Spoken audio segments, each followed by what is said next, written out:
Have you ever made a little circle skirt or a little flounce somewhere, but you wanted to add some extra seam allowance, but when you went to flip up the hem, all that seam allowance was on the inside and it got all bulky and weird and laid funny and wondered, there has to be an easier way? There is. That's what I'll be sharing with you today for Tricky Thursday.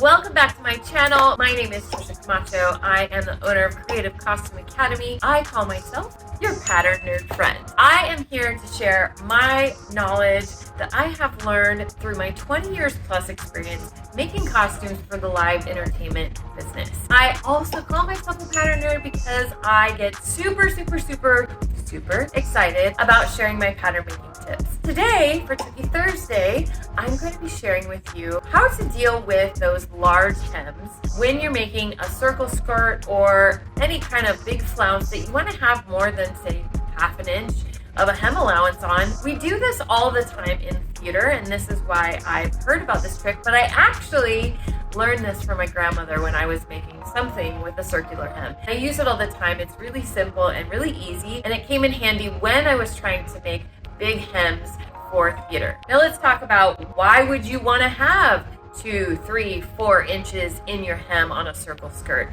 Couldn't you just cut it down to the half inch and that would be fine? Sure. Yeah, you can do that. The reason this has come up in my life is because when you are making costumes for a live entertainment show or anything like that, we want the costume to last as long as possible, which means that person that you're making the costume for originally might not be the only person who wears that costume for the life of the costume. It happens all the time where we have performers that will leave the show and then we have a new performer who steps in, or it's a production that only lasts for maybe a couple of weeks and then this is a rental costume and it'll be rented out to a whole nother theater somewhere else who's doing the same show, who is then going to fit all of these costumes onto a whole bunch of new people. So in the costume world, we make everything to be alterable, to make it so if the next person that wears this skirt is going to be 2 inches taller, that we can let that hem out 2 inches so that all the skirts can end up the same length. Anytime you can add extra seam allowance, extra hem allowance into anything in a costume, that's going to be helpful for the people who are having to deal with making all the alterations so that it will fit the new cast members. Why is this helpful for you if you're not making costumes? I find that I use this tip even when it's not a big hem situation that we're dealing with, even if it's just a small curve, like I made a pair of rat pants. I didn't want a square point at the hem where the pant comes together and overlaps. I wanted to do a nice curve at the end. So I used this trick for just the area in that curve. And that was still, I think my seam allowance was only a half inch, but just by doing this trick, it helped with that as well. So if you also want to add large hems to maybe your circle skirt, see, it looks nice and clean from the outside. And then on the inside, we do have that extra space in there, but it's neat, and this didn't take me forever to do. That's the other thing. When you have circle skirts, the hem is so long because it's such a big circle. It could take some time to do, but I want to share this quick, easy tip with you that Grandma actually taught me, and I hope that will help you the next time you're doing a circular hem. Let's go to the table and find out what it is. Okay, so here's our little skirt.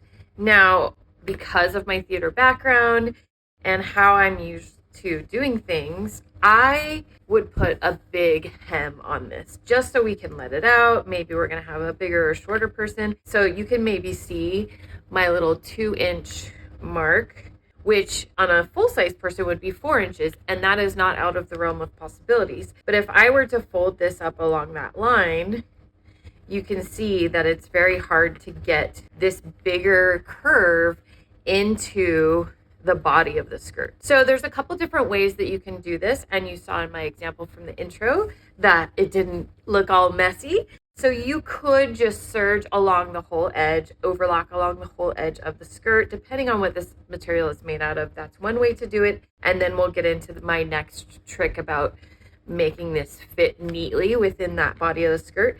Another way to do it is to kind of fold this top edge to have a nice clean finish on the inside. So I want to show you that method because I think that's a really nice finish method. And there's also where you can add, I had a friend who liked to put lace or hem tape along the edge. So you would just sew that all along the edge.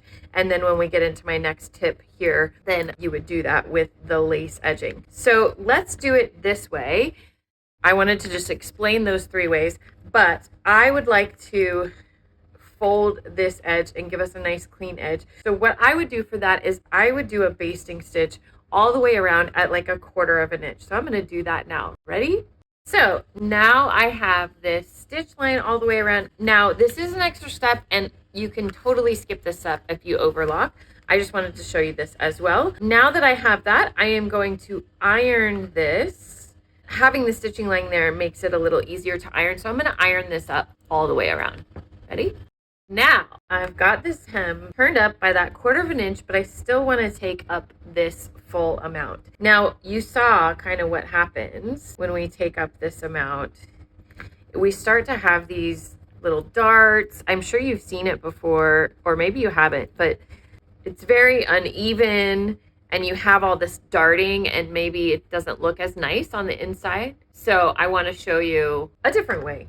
So here comes the tricky part of Tricky Thursday. Now, you could do the same thing just like we basted here at the 1/4 inch. You could baste with the machine, or you can baste by hand. Where you want that finished hem to be would probably be very helpful. For this example, I just drew it in with marker on the right, or you could chalk mark it on the correct side, something that would go away and be easy to take out when you're finished. In this case, I just drew it with marker because it's just an example for us to see. Here is where the tricky part comes in. So I just have a needle and thread, and I'm using a really bright yellow, so hopefully you can see it, but it's, you know, it doesn't really matter. You can leave this in while you have it. But what you want to do is you just want to do a big running stitch, a running basting stitch. I'm not even putting a knot in my thread. You totally could, but I'm just doing a running basting stitch all the way around the hem. So that's what I'm going to do.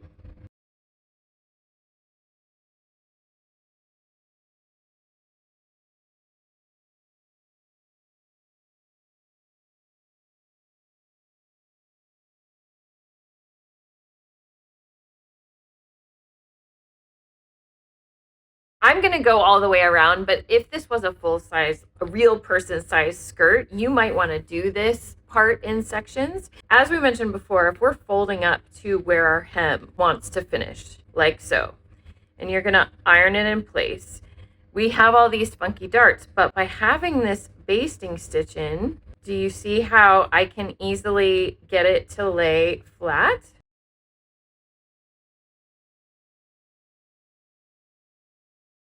So I'm just drawing it in, and this is why you might want to do it in sections so that you have more control over where those gatherings are going to be, and see how nice and neat it looks. So I'll do a little bit here. So essentially that's why you're doing this running stitch, and now you can go in and press. And yes, you're still going to have those little darts and that little fullness, but it's so much easier to control and going to make it much easier to hem. You'll see. There we go. So now the important thing to remember here is that yes, there is going to be little darts and little puckers, but by doing this method, you can kind of control them a little bit, and you're not going to have one really big pucker and then one really small pucker. And while you're pulling your gathering strings, you don't want to pull them too much. That's why it's really helpful to have where your finished hem is going to be marked in some way on your skirt so that you know exactly where you're drawing it to. And you can see from the right side, it looks all nice and flat. So the last thing to do is to stitch it. Now in this case, and in a lot of costuming cases from my theater experience, we're just going to hard machine this hem in. And so yes, you are going to see a stitching line there on the outside. With this kind of a pattern, you would never see that from stage. If I was going to make this for someone who would be wearing this out in public, where you're going to be closer to people where you can see, another thing that can be done is you can add a decorative trim to hide that you're stitching that. The other thing that you could do is hand stitch this hem in, or you could do a blind stitch hem, but that is a hem for a different day. So let's go ahead and do it the easy peasy theater way. Boom, there we go. It is all stitched down. It's not going to move around on you. You can see from the front side. You can see that stitching line, but it is very neat along the edge. It goes right to where I had my hem marked, and it wasn't a pain in the booty. I do also want to mention, this is a very kind of awkward synthetic cotton I'm working with. If you are working with a real cotton or a wool or something of a natural fiber, this would possibly shrink a little bit and you would have less gathers and tucks like I have here. But this is a lovely solution to that problem. And there we have it. Isn't that lovely? Isn't she wonderful? Hopefully you found this tip helpful, and do keep in mind I was doing this just as a little sample. If you want to be a little neater about this, you can't even see that stitch right now where I did a machine stitch because of the print and because of how far away it is. So that's totally acceptable, even for, if this is for your everyday life. But if you want to hide that a little bit better, like I was saying, you can add trim, or you can do this hem by hand, or you could do like a blind hem situation with the machine. So there are other ways. The main trick was that gathering stitch that helps pull in that curve. So I hope you found it helpful. Please remember to like, subscribe, turn on those notifications, share this with your sewing friends if you feel that this tip could help them as well. If you are interested in learning more about pattern making, know that I have a free class. You can try it out. I have a different approach to pattern making. I find it is more fun and it's easier for people to pick up on. The link to that free pattern masterclass is below here. And if you're ready to dive in, we're all about it. I hope you will join us at Pattern Making Academy. That is Mimi G Style's sister school to her amazing and famous Sew It Academy, where we focus on pattern making and take designs that the fabulous Mimi G and Norris have come up with. I teach you how to easily make that pattern to fit your own size. It's very affordable. Do it in your own time. We love Pattern Making Academy. You can find that link also below at learnpatternmaking.com. I hope you have a wonderful, amazing, and creative day. See you next time. Thanks for watching.